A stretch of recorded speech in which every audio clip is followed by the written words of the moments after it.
Hello everyone, welcome to your channel Learn Chemistry. I am Anjali. So, periodic table के elements में अभी तक हमने रिपीट किया hydrogen, helium, lithium, beryllium. Now हमारा नेक्स्ट टॉपिक आ रहा है दैट इज बोरॉन. तो बोरॉन को पढ़ने से पहले अगर आपने इसके प्रीवियस के एलिमेंट्स के वीडियोस नहीं देखे हैं तो डिस्क्रिप्शन बॉक्स में जाकर लिंक उसमें दिया गया है, आप जाकर प्लेलिस्ट में चेक कर सकते हैं. अब आते हैं हम अपने next topic next element boron. तो बोरॉन की अगर बात करते हैं तो ये हमारी पीरियोडिक टेबल का नंबर 5 का एलिमेंट होता है. एंड इससे पहले के एलिमेंट्स के बारे में वही सेम काम प्लेलिस्ट में चेक करिए.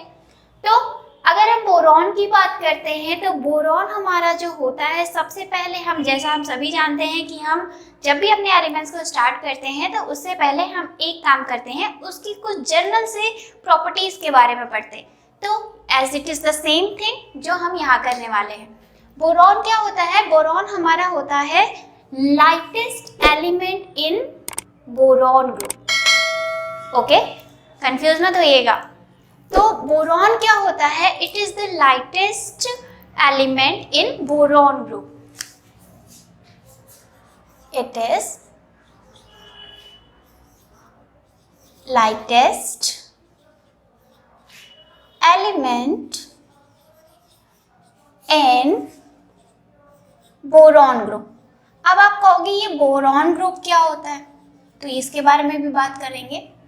बोरॉन ग्रुप होता है group number 13 in a periodic table. Yes, group number 13 in a periodic table. आपके पीरियोडिक टेबल में जो ग्रुप नंबर 13 होता है that is called a boron group. उसे ही हम क्या कहते हैं? बोरॉन ग्रुप कहते हैं. तो हम यहाँ पे लिख सकते हैं ग्रुप 13. आई होप ये चीज क्लियर हो गई होगी आपको. Now the next property, boron is a simple सी चीज है कि हम प्रॉपर्टीज पढ़ रहे हैं. तो यहाँ पर एक प्रॉपर्टीज जो और निकल के आती है बोरॉन की, वो क्या है? Boron is not found in a pure form. Boron is not found in pure form. ये आपको पीरियोडिक टेबल में बहुत से एलिमेंट्स ऐसे होते हैं जो नेचुरली हो या फिर किसी भी थ्रू के मीडियम के थ्रू हो सकते हैं. वो आपके क्या होते हैं? प्योर फॉर्म में एग्जिस्ट करते हैं. ठीक है, बट स्टिल आपका बोरॉन एक ऐसा एलिमेंट है जो प्योर फॉर्म में एग्जिस्ट नहीं करता. या तो इसके मिनरल एग्जिस्ट कर रहे होते हैं और या तो फिर इसका क्या कर रहा होता है, या तो इसके कंपाउंड एग्जिस्ट कर रहे होते हैं. ओके ना, अभी आप जब यूजेस पढ़ोगे तो आपको और ज्यादा बेटर क्लियर हो जाएगा. ना अब आते हैं नेक्स्ट टॉपिक पे. It is heat resistant. It is heat resistance. It is heat resistant. तो ये तो कुछ नॉर्मल सी प्रॉपर्टीज थी फॉर बोरॉन. ना अब आते हैं हम अपने नेक्स्ट प्रॉपर्टी या इसकी कुछ हिस्ट्री के बारे में. तो हिस्ट्री के बारे में अगर बात कर लेते हैं तो हिस्ट्री क्या है? डिस्कवरी. तो हम वैसे भी मैंने आपको पहले भी बताया है, मैं फिर बता रही हूँ, एलिमेंट्स की डिस्कवरीज इतनी इम्पोर्टेंट नहीं होती, बट स्टिल हम वन बाय वन हर एक एलिमेंट की जो है समरीज को देख रहे हैं. इस वजह से मैं यहाँ पे आपको डिस्कवरी और उसके ओरिजिन ऑफ द नेम्स वगैरह भी बता देती हूँ. तो अगर हम बात करते हैं डिस्कवरी की, तो डिस्कवरी इसकी किसने की थी? जोसेफ लुइस गे ड्यूसैक ने 1808 में की थी. ठीक है. And origin of the name की अगर बात करते हैं तो इट इज इम्पॉर्टेंट समटाइम. कभी कभी ये इम्पॉर्टेंट होता है, कभी कभी आपके कभी कभी ऐसा होता है समटाइम्स कि आपके कॉम्पिटिटिव बेसिस एग्जाम्स में इनके नेम्स की ओरिजिन्स आ जाती है. तो ओरिजिन ऑफ द नेम की अगर बात करते हैं तो इसका जो ओरिजिन हुआ वो एक अरेबिक वर्ड से हुआ था, ब्यूरिक, विच मीन्स, इसका मतलब क्या होता है? Which mean borax. इसका मीन्स होता है borax, which mean borax. I hope is it clear. Now the symbol, the first letter of the boron is B. The atomic number is 5. Series के according चल रहे हैं तो आपको ऑलरेडी मेरे बताने से पहले ही पता चल जाता होगा कि इसका एटॉमिक नंबर क्या होगा। Now the atomic mass is 10.821. Here is the one thing I clarify here, that is कभी कभी आपको एटॉमिक मासेस के बेसिस पे आफ्टर द डेसिमल आपको डिजिट्स में वेरिएशंस देखने को मिलेंगे इन डिफरेंट बुक्स, ठीक है। तो don't be confuse, this term is important for the atomic mass, ये इम्पोर्टेंट होता है, ठीक है। और ये वाला पार्ट इतना, ये आपको वेरिएबिलिटी देखने को मिल जाएंगी इन बुक्स, ठीक है, and also in your other different type of websites. ना द ग्रुप, मैंने आपको स्टार्टिंग में ही बताया था कि ये ग्रुप कौन से, ऑब्वियस सी बात है कि बोरॉन ग्रुप कहा जा रहा है, तो ग्रुप इसका कौन सा हुआ 13। तो यहाँ पे जो ग्रुप मैंने मेंशन किया है आपका, that is group 13, that is called a boron group. Okay, now the period की अगर बात करते हैं तो ये सेकेंड पीरियड से बिलोंग करता है। एंड द ब्लॉक, अभी तक हमने जितने भी एलिमेंट्स आपके पढ़े थे ऑलमोस्ट, वो सारे के सारे कैसे थे, एस ब्लॉक एलिमेंट्स से डिपेंड ऑन करते थे। But when we talk about the boron, जब हम बोरॉन की बात करते हैं तो ये किससे जो है होता है, किस ब्लॉक में जाता है इसका इलेक्ट्रॉन, पी ब्लॉक में जाता है।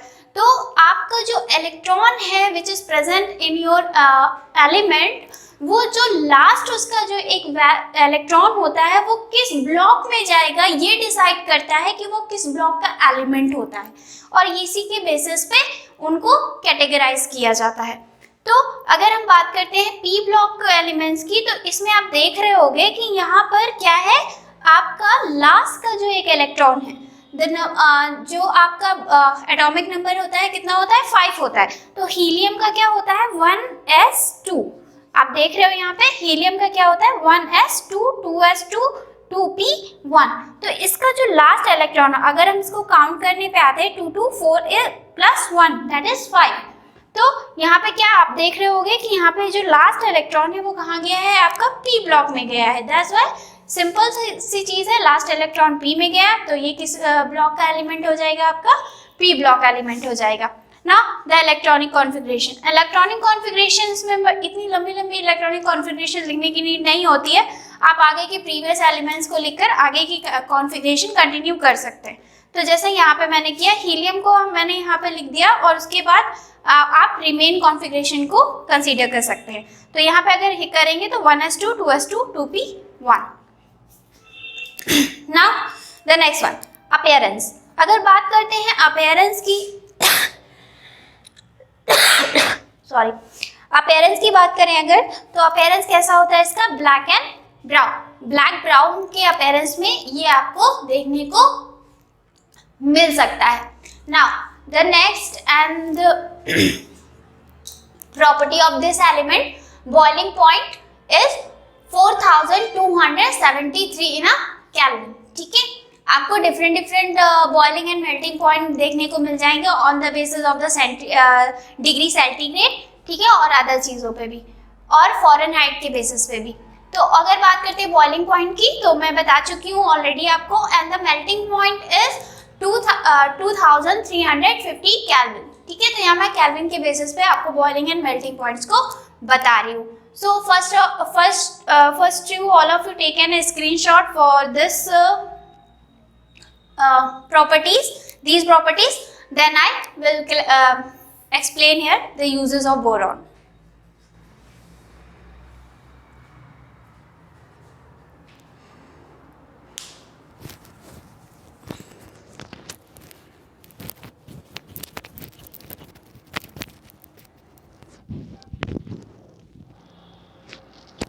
Okay, so I hope all of you taken the screenshot. Now the last property of this element, uses। अगर बात करते हैं हम uses की, तो uses में सबसे फर्स्ट यूज आता है, because of we know that already boron is not found in a pure form, ठीक है। आपका मैंने पहले भी बताया कि ये प्योर फॉर्म में एग्जिस्ट नहीं करता है। तो अगर हम बात करें तो प्योर फॉर्म में अगर कोई चीज़ एग्जिस्ट नहीं कर रही है तो एक नॉर्मल सी चीज़ है कि उनके या तो कंपाउंड्स यूज़ हो रहे होंगे किसी ना किसी चीज़। अब ऑब्वियस सी बात है, हम आ रहे हैं किस पे, यूजर्स पे। तो यूजर्स पे दैट मीन्स कोई ना कोई उससे बन रही होगी, उसका कहीं यूज़ किया जा रहा होगा। तो प्योर फॉर्म में तो एग्जिस्ट कर नहीं रहा है, तो नॉर्मल सी चीज़ है कि हम उसको किस में कर रहे हैं, या तो कंपाउंड फॉर्म में करते हैं या तो एज अ मिनरल्स फॉर्म में करते हैं। कहाँ पे किस तरीके से यूज़ हो रहा है वो मैं आपको बताती हूँ। फर्स्ट अगर देखते हैं तो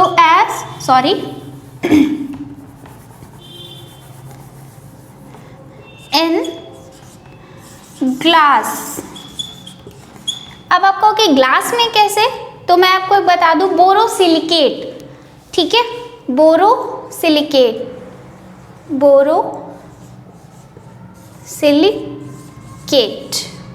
ठीक है।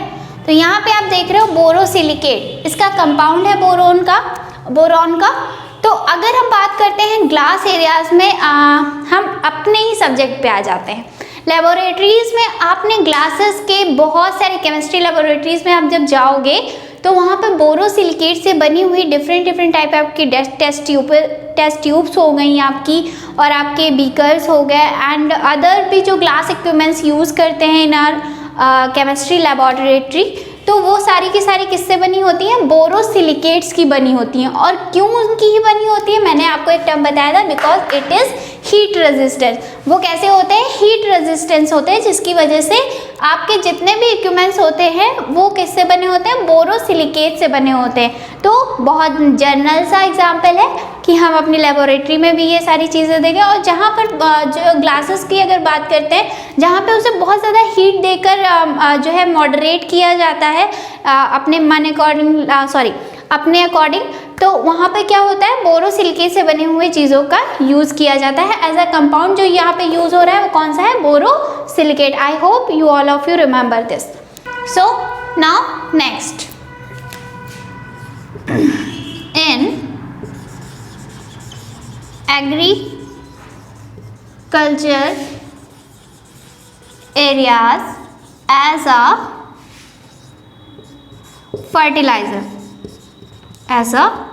फर्टिलाइजर, बोरैक्स, ठीक है।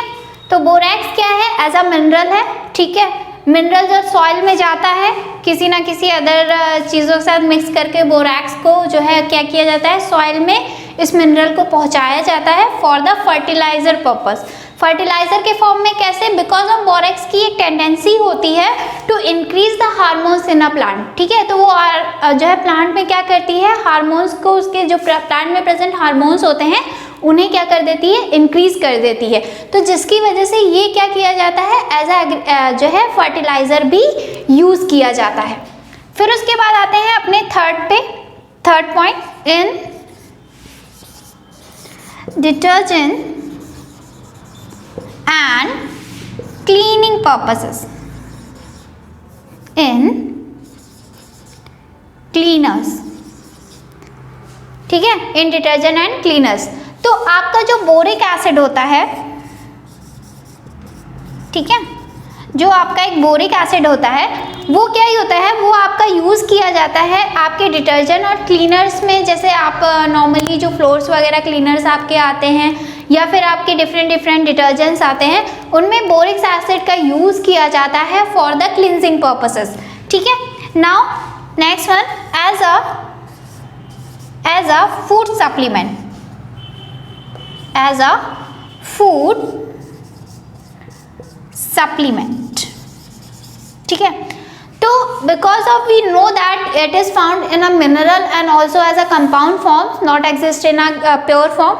तो यहाँ पे क्या है कि आप यहाँ पे देख रहे होंगे कि यहाँ पे एक फूड सप्लीमेंट की बात हो रही है। तो जितने भी हमारे रनर्स होते हैं या फिर हमारे जितने भी एथलीट्स होते हैं, वो इसे सप्लीमेंट के फॉर्म में, because of it is present on the nuts, जो हमारे नट्स वगैरह होते हैं उनमें प्रेजेंट होता है।